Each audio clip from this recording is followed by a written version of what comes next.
नमस्कार दोस्तों, old marks में आप सबका स्वागत है। आज हम इस साल जो फिलोसॉफी ऑप्शनल का पेपर हुआ है यूपीएससी का, उसका एनालिसिस करेंगे। Section B of paper 1, that is Indian philosophy. इस पर्टिकुलर वीडियो में हम क्वेश्चन नंबर 5 का एनालिसिस करेंगे। कैंडिडेट ने क्या लिखना चाहिए, क्या एक्सपेक्टेड था और उसका ओवरऑल सिनेरियो। चलो स्टार्ट करते हैं। Question number 5A, does the seed contain tree, discuss with reference to the Nyaya Vaisheshika का फिलोसॉफी। ये इसके पहले भी लास्ट ईयर 2020 के मेंस में एक मैंगो ट्री और मैंगो सीड, उसके रेफरेंस में भी ऐसा ही कुछ सवाल आया था। हालांकि वो एक सांख्या के कंटेक्स्ट में पूछा था, बस उन्होंने उसकी अपोजिट साइड पूछ ली है, दैट इज़ न्याय वैशेषिका। मैं ऐसा इसलिए कह रहा हूँ क्योंकि जो सांख्या की थ्योरी है वो सत्कार्यवाद थ्योरी ऑफ अ कॉजेशन है, वेयर एज न्याय वैशेषिका की जो थ्योरी है कॉजेशन की, उसे कहते हैं असत्कार्यवाद। इनमें एक ही बेयर डिफरेंस है कि Samkhya says that effect pre exist in a cause, while Nyaya Vaisheshika says that effect does not pre exist in a cause. Okay, तो इस असत्कार्यवाद को मीमांसा, बुद्धा, न्याय वैशेषिका ये लोग सपोर्ट करते हैं। ये आपको सीडी शर्मा में रेफरेंस मिल जाएगा। नाउ 10 मार्क्स के लिए था, प्रिसाइज कंटेंट चाहिए और रेफरेंस हम क्लियर कट यहाँ पे दिया हुआ है। तो क्या सोर्स है इसका? इंडियन फिलोसॉफी के जो क्लास नोट्स है ओल्ड मार्क्स फिलोसॉफी के, उसके पेज नंबर 104 एंड 109 पे इसके रेफरेंस में डेटा दिया हुआ है। 104 पेज पे सांख्या और न्याय वैशेषिका के रेफरेंस में असत्कार्यवाद या सत्कार्यवाद, इनके ऊपर एक आर्गुमेंटेशन है जो आप अगर पढ़ लोगे तो आपको समझ में आएगा कि इस आंसर में क्या, इस क्वेश्चन में क्या लिखना है। Here the candidate need to explain the Asatkaryavada theory of a causation. As per this theory, effect that is tree is an effect in this case does not pre exist in a cause. Cause यहाँ पे seed है, तो ये obviously being असत्कार्यवाद इसको मानते हैं। तो इसका एलैबोरेट करना है आपको with this example of seed and tree कि ऐसा क्यों मानते हैं। तो वो जो आर्ग्यूमेंट यूज करेंगे वो पेज नंबर 104 पे आपको मिल जाएंगे कि वो क्यों ये कहते हैं कि effect is not pre exist in a cause. Then candidate is supposed to elaborate the argument in support of asatkaryavas, that is the tree does not pre-exist in seed. Refer to this page for the argument. So ये इसका simple ये हो जाएगा conclusion इसके argument के साथ। अभी 10 marks का होने की वजह से सांख्या का जो काउंटर है टू द असत्कार्यवाद वो यहाँ पे लिखना ज़रूरी नहीं है, लेकिन एक पासिंग रेफरेंस में आप ये लिख सकते हो कि however Samkhya does not accept the argument presented in support of the Satkaryavad, as they believe that the effect pre-exists in a cause which is propounded as a Satkaryavad theory of a causation। Conclusion में ये आ सकता था। ठीक है, next question देखते हैं। Question number 5B, explain with reference to Nyaya philosophy the nature of the shabda as advice of apta a reliable person. 10 marks के लिए कंपलसरी क्वेश्चन हम देख रहे हैं। सोर्स है इसका इंडियन फिलोसॉफी के class notes by old monk philosophy, page number 72 and 73 में क्लियर कट टेस्टिमनी के ऊपर का डिस्कशन आपने पढ़ना है। तो here candidate is suppose to explain shabda testimony and its two types, जो उसके दो काइंड्स है, दो प्रकार जो है, एक वैदिका एंड लौकिका। तो ऑब्वियसली ये जो क्वेश्चन है ये लौकिका के रेफरेंस में आया है क्योंकि एक पर्सन जिसका, एक ह्यूमन बीइंग जिसके शब्द जो भी वो ओरल वर्बल प्रोनाउंसिएशन करने वाले हैं, स्टेटमेंट्स देने वाले हैं, उसके ऊपर वो उसकी वैलिडिटी यानी रिलायबिलिटी या नॉन रिलायबिलिटी डिसाइड करेंगे। तो ऑब्वियसली जो लौकिक है उसी के रेफरेंस से आपता आएगा कि वो रिलायबल पर्सन है या नहीं। तो उस रेफरेंस में उन्होंने जो न्याय वैशेषिका के चैप्टर में सब डिस्कशन किया हुआ है कि shabda of a such a reliable person becomes valid only when their sentence becomes intelligible. जो वो वाक्य, जो शब्द वो जो यूज़ करने वाले, जो सेंटेंसेस यूज़ करने वाले हैं लौकिक as a reliable person agree करने के लिए, तो वो सेंटेंसेस जब तक वो 4 कंडीशन सेटिस्फाई नहीं करते तब तक हम उसको रिलायबल नहीं मान सकते। यही न्याय का एक्सप्लेनेशन है। Here candidate is suppose to write 4 conditions responsible for the meaningful sentence या स्टेटमेंट भी हम कह सकते हैं।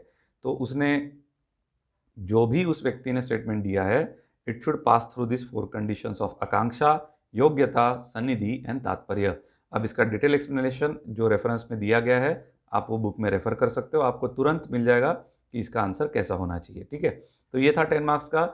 इसमें और कुछ एलैबोरेट करने वाला अगर आप लिख सकते हो, जो मैं यहाँ पे लिखा नहीं है बट बता सकता हूँ कि ये आप एडिशनली लिख सकते हो कि shabda of a Nyaya Vaisheshika however stands different with reference to the Mimamsa in minor respect. Okay, क्योंकि वो थोड़ा जो भी कंटेक्स्ट है मीमांसा के इस रेफरेंस में आपको पढ़ के मिल जाएगा कि हियर एंड देयर कैसे थोड़ा सा डिविएट होता है, otherwise it's more or less similar to the what Mimamsa have accepted.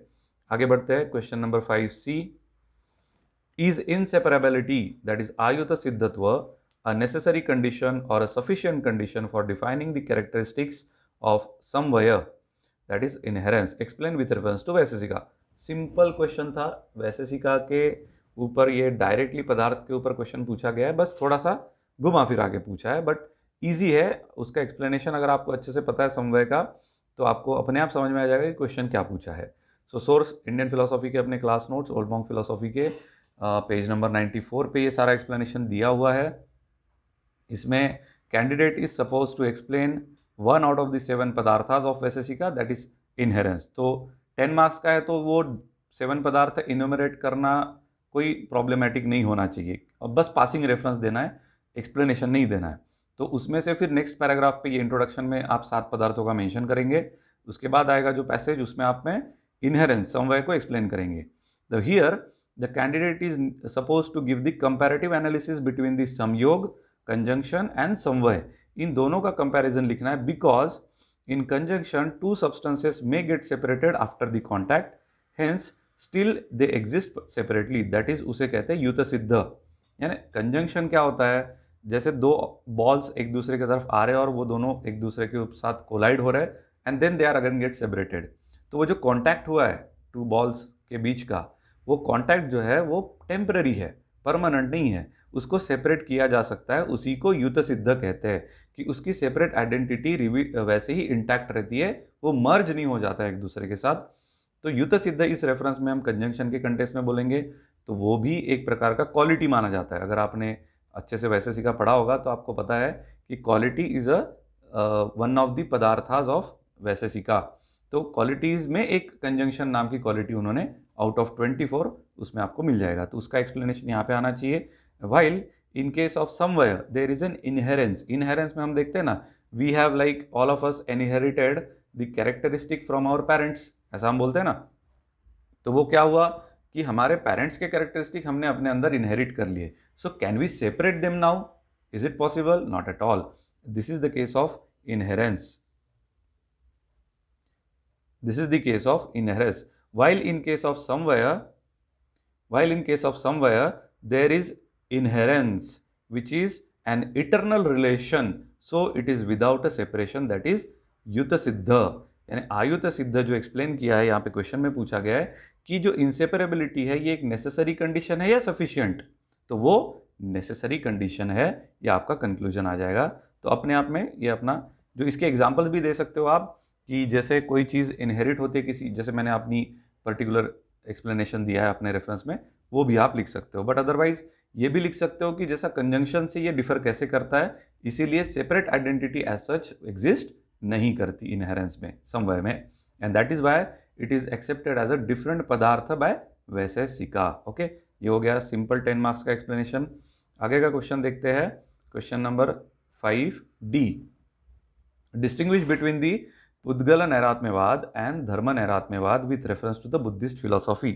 अब ये कई सारे स्टूडेंट्स के लिए एक मैं ये कह सकता हूँ कि जो बाउंसर हुआ था, एक सॉर्ट ऑफ नहीं पता था उनको, इतना डिटेल में नहीं पढ़ा था। बट अगर ये देखो यूपीएससी जब क्वेश्चंस पूछती है तो थोड़ा सा हमें उसके डेफिनेटली अंदाज़ा आना चाहिए कि कुछ तो है उसमें ट्रिकी जो ये पूछने वाले हैं, ठीक है। सो इन्होंने पूछ लिया pudgala nairatmyavada. Pudgala in reference to the Jainism अगर देखा जाए, it stands for the matter, where as dharma is standing for something which is unconscious. Dharma is like the condition which is supporting motion, ऐसा हमने जैनिज्म में पढ़ा था। लेकिन यहाँ पे मैंने इंटरनेट से इसको थोड़ा सा ढूंढ के निकाला, बिकॉज CD शर्मा में भी जो मैंने पढ़ा था उसमें मुझे सिर्फ पुद्गल नैरात्म्यवादी मैंने पढ़ा था, तो उसके रेफरेंस में मैंने कुछ डिटेल्स यहाँ पे लिखे हैं, as you can read it. Just a moment.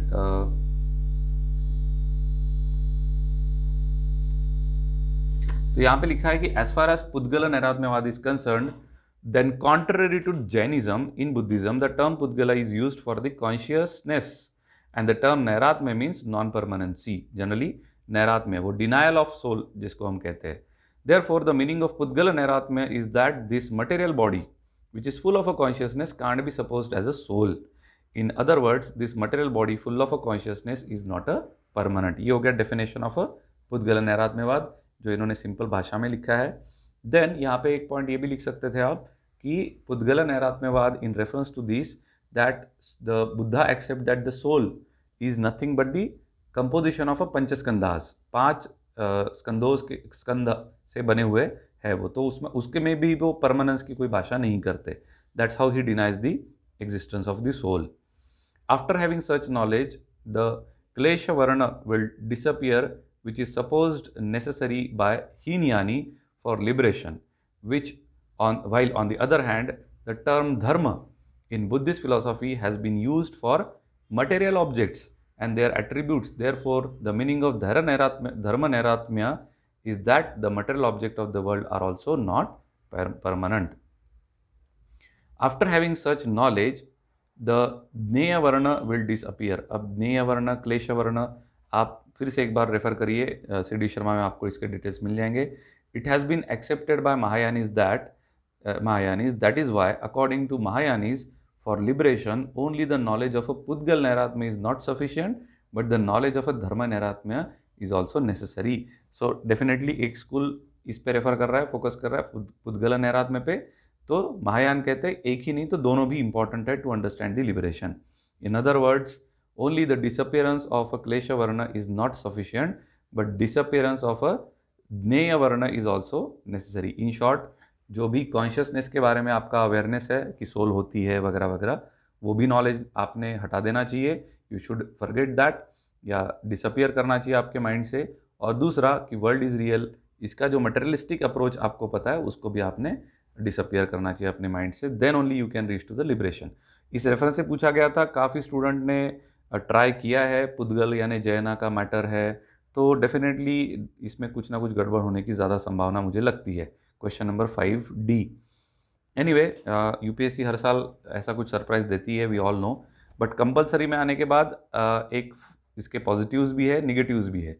Positives क्या है कि जिसको यानी ऑलमोस्ट ऐसे क्वेश्चंस कई सारे स्टूडेंट के लिए बड़ा सरप्राइजिंग होता है, तो डेफिनेटली उनको उसके ऊपर कुछ वो आउटकम एज सच किसी को भी नहीं मिलने वाला है.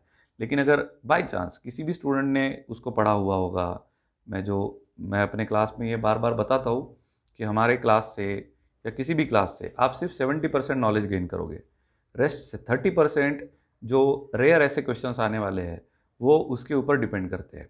इसलिए 30% कब करने चाहिए, क्या उसके रीजंस है, 70% कब होना चाहिए, 30% में क्या क्या रेफ़र करना चाहिए, ये जनरली जब मैं क्लास में बताता हूँ तो अगर स्टूडेंट उसको सही में फॉलो करता है ना, तो ऐसे क्वेश्चंस का फिर उसको कभी डर नहीं लगेगा, क्योंकि ऑलरेडी एश्योर्ड है उसके पास कि कहीं ना कहीं पे मैं किसी ना किसी रेफरेंस में उसको लिख दूंगा. ठीक है. Comment on bearing of Charvaka epistemology, ये लास्ट क्वेश्चन है 5E. The rejection of a transcendental entities by then. 10 marks का क्वेश्चन है. सोर्स ऑब्वियसली इंडियन फिलोसॉफी के क्लास नोट्स व old monks philosophy. Question number ये जो 5E पेज नंबर 7 पे दिया हुआ है. तो बहुत सिंपल स्ट्रेट फॉरवर्ड क्वेश्चन था कि चारवाका ने एपिस्टेमोलॉजिकल ग्राउंड पे कैसे क्या ट्रांसेंडेंटल एंटिटीज़ को रिजेक्ट किया है. तो definitely here the candidate is suppose to explain the rejection of a transcendental entities. For that by taking the help of the perception as the only pramana, candidate should write how Charvaka rejects the metaphysical entities like God, soul, imperceptible object of the world. मैंने specifically imperceptible object of the world इसलिए लिखा है क्योंकि जो perceptible object है उनको वो real मानते हैं, इसीलिए. तो जो imperceptible object of the world है, ओके, जो परसीव नहीं होते, जैसे फॉर एग्जाम्पल ईथर, तो ईथर परसीव नहीं होता है ना, जिसको हम आकाश कहते हैं, तो वो कहते हैं ईथर परसीव नहीं होता तो ऑब्वियसली वो है ही नहीं. सो ये सब आना चाहिए आंसर में आपके. And the candidate should write few objection raised against this view of a Charvaka. Passing reference देना है आपको कि why then he does not accept inference on the same logic and the same grounds on which he have accepted the perception. ये specifically Jaina ने इनके ऊपर जो question raise किया हुआ है इनकी थ्योरी ऑफ एपिस्टेमोलॉजी पे चारवाका के, वो आप इस पे लिख सकते थे. और ये 5 क्वेश्चंस का एक डिटेल एक्सप्लेनेशन है. I hope this is helpful for you to attempt this question at home, घर बैठे, लाइब्रेरी में, जहाँ पे भी आप हो. इस क्वेश्चन को लिख के देखिए जिस प्रकार से एक्सप्लेनेशन दिया हुआ है। And last but not least, thank you for watching. You can contact me through the mail ID. मेरा व्हाट्सएप नंबर है, इस पर मैं मोस्ट ऑफ द टाइम कोशिश करता हूँ कि रिप्लाई दूँ आपके क्वेरीज़ को। और अगर आप हमारी बैच ज्वाइन करना चाहते हैं तो ये सारे बेनिफिट्स यहाँ पे लिखे हुए हैं। 4 बुक्स जो है वर्थ ₹1500 वो फ्री मिलेंगे। 24 टेस्ट सीरीज़ आप अटेंड कर पाओगे जिसका कोई चार्ज अलग से नहीं होगा। रिकॉर्डेड लेक्चर्स एंड्रॉयड ऐप के थ्रू आपको बार बार देखने को मिल सकते हैं सो दैट कंसेप्ट क्लियर हो। And definitely dedicated guidance, answer writing practice और बहुत कुछ जो मैं शब्दों में नहीं कह सकता, और that can be we call as a metaphysics of old monks theory. Thank you so much guys for watching our video and wish you all the best. Take care. Have a great day. Bye.